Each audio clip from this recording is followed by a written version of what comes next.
Hello and welcome to the final episode of Chat OMP. My name is William Peake. I'm the Global Managing Partner of Harney's, and I'm absolutely delighted to be joined by our Cayman Office Managing Partner, Carolynn Vivian. Carolyn, how are you?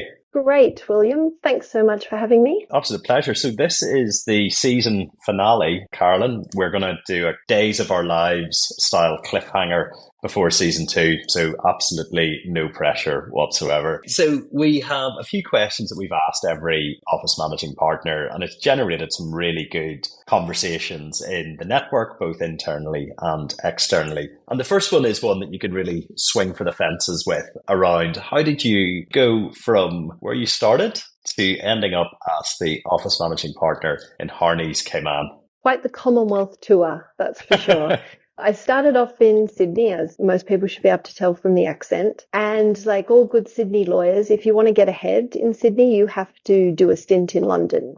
So I did my sort of minimum time in Sydney, then packed my bags, jumped on the long haul flight and landed myself in London. I was lucky enough to have several contacts already working there. And I ended up actually taking a role in-house in London in the airline industry. Now that at the beginning was to much aghast to my friends that were working at the likes of Herbert Smith and Clifford Chance and Linklaters. But I can tell you by month number 3, after I'd done my 10th business trip and I was running around on standby flights and traveling around the world, all of a sudden their sort of Friday night drinks in Brick Lane and curry nights seemed to pale into insignificance compared to my international and business travel. So I spent about 3 years out at Heathrow, and it was a fabulous job. I had an amazing boss and I learned a lot in that job. It was great people, incredibly interesting. And I got to travel a lot. The rain then got to me. And for some reason, I'm not quite sure how I seem to attract all these rainy venues, but I think maybe I followed my heart, took precedence over that. But I ended up moving to Vancouver, had to requalify there, spent some time requalifying.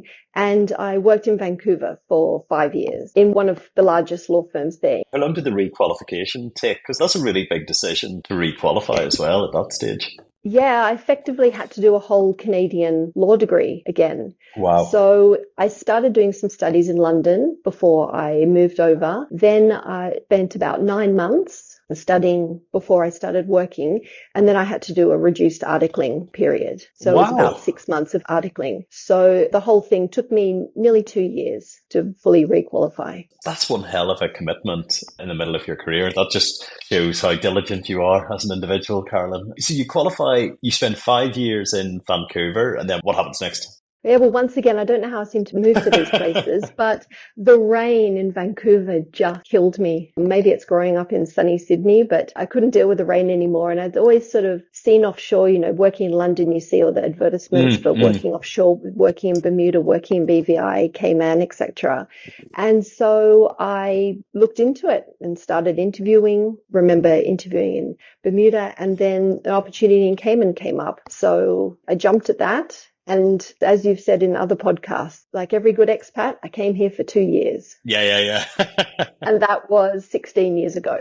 So that's my Commonwealth tour. That's a pretty impressive tour. I mean, if you really wanted to focus on rain, I would really suggest Northern Ireland. Maybe that's in your future.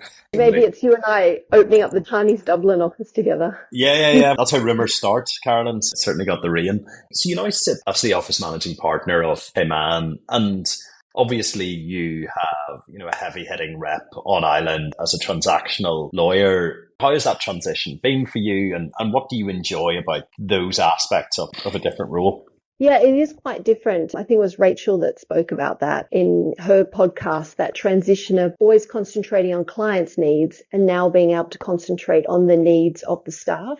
That is what I enjoy the most. I enjoy being in a position to give staff the tools that they need to be able to do their job better and to improve in their career. I've obviously, having practiced here for so many years, I've got my own experiences, lessons learned, and I really want to try and pass that on to staff. So I really love the fact that I got the ability to influence their decisions and give them the tools and perhaps the changes, organizational changes that they need to be able to make their day more efficient, to be able to provide better service to clients, and perhaps not get bogged down in, administrative tasks and red tape, etc. That's a really interesting way of looking at it in terms of trying to prevent people experiencing the same mistakes that you experienced, and you're just trying to stop people having to go through that. It's a really clever way of thinking about management as a pursuit. You've spoken about being in Cayman for nearly 16 years. I don't think anybody is better placed to say why is Cayman such an important office for Harneys and why that jurisdiction is so important globally. So do you want to just kind of speak to that? I've seen a lot of changes over the years, that's for sure. I've seen it grow. It's obviously one of the world's largest financial centers. There's a Cayman entity in nearly every global corporate structure around the world. It's one of the leading investment funds jurisdictions for offshore funds. It has over 100 of the world's bank and trust companies here. It's got a large number of captive insurance companies. And then also going hand in hand with that, it's got one of the most sophisticated judicial systems. We've got the most amazing professionals here, both accountants, lawyers, investment funds, experts. Cayman has the leading products. You can see it at the moment with crypto, with the development of the crypto market here. It's cutting edge, it's leading edge in terms of global financial services products. Being here on the island, we're actually able to meet with industry reps. We can meet with all our peers. We've got a great relationship with the regulators and government officials, and we all do really work hand in hand to make sure the jurisdiction as a whole is able to serve the world's financial system in the most effective and efficient way, and keeping it up to date with current trends. I think that's one thing that all of our jurisdictions where we practice the laws in, with Luxembourg, Cyprus, Bermuda, BVI, Cayman, is that the jurisdictions come together in terms of all of the professionals, making sure that they are projecting the correct image and taking steps that benefit the jurisdiction as a whole. And I sometimes think for onshore practitioners, they see that as a very unique way that the practitioners operate on the islands, which is obviously a good thing and a very collegiate atmosphere. So I suppose, Carolyn, you have practiced in many clement jurisdictions and you are really well placed to cast your mind back to think about your time as a junior lawyer and perhaps maybe what advice you wish you had received at that stage of the game. What's your go-to piece of advice for a junior lawyer now?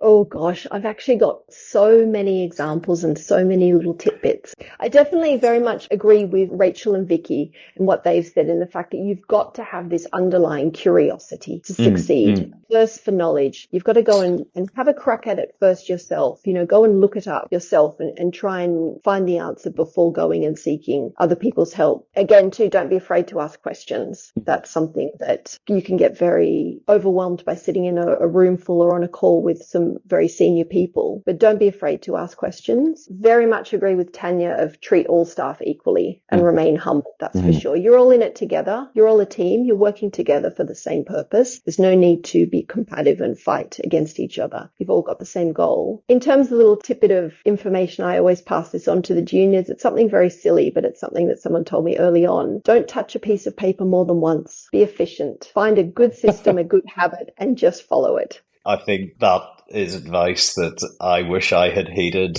My office looked like a Category 5 hurricane had hit it with a lot of paper. It was a complete shambles, to be honest with you. That is really good advice, actually. I like that. I'm often teased, actually, here in the office because they always say, you could operate on my desk. It's so clean. I'm one of those people who have teased you for that. I have no idea how you do it.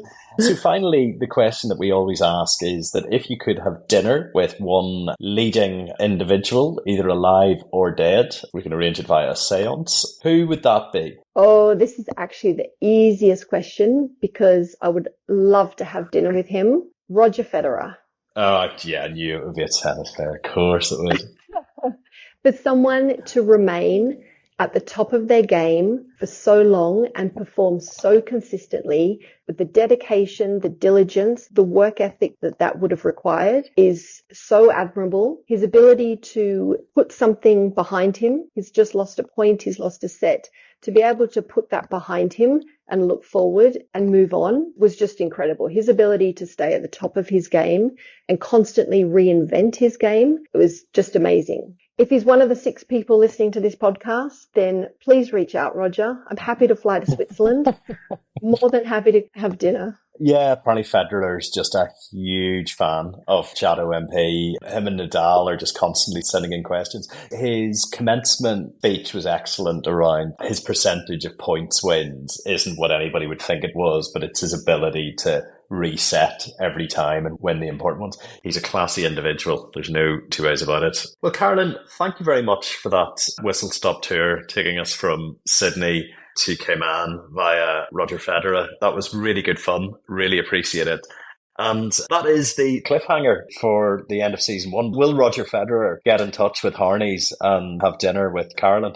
Very much, Carolyn, for being such a wonderful guest. And thanks very much to everybody for listening to this podcast. It's actually got some amazing traction, some really, really good feedback, and really looking forward to season 2, where we're going to be a little bit more off-piste in terms of the questions that we ask, and you'll get to know more about our office managing partners. So, Carolyn, thank you so much. Thanks for having me, Will.